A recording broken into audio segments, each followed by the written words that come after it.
PNC nagsagawa ng monitoring sa ilang munisipyo sa probinsya. Ang buong detalye ng balita nasa linya sa Megapo Patrol number 1, Rax Marianito.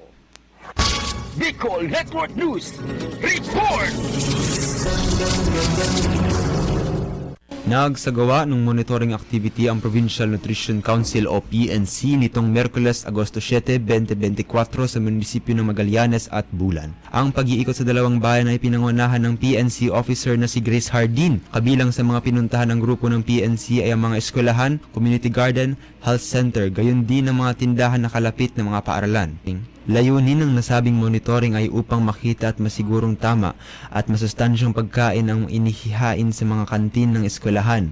Gayon din ang mga pinapamahagi sa komunidad, higit na ang pagpapaalala sa mga kalapit tindahan na walang junk foods na itinitinda sa mga estudyante at bata.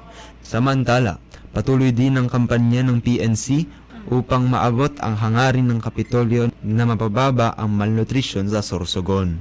Para sa Bicol Network News, Megawaw Patrol numero 1, Raxlove A. Marianito, tatak tunay na serbisyo.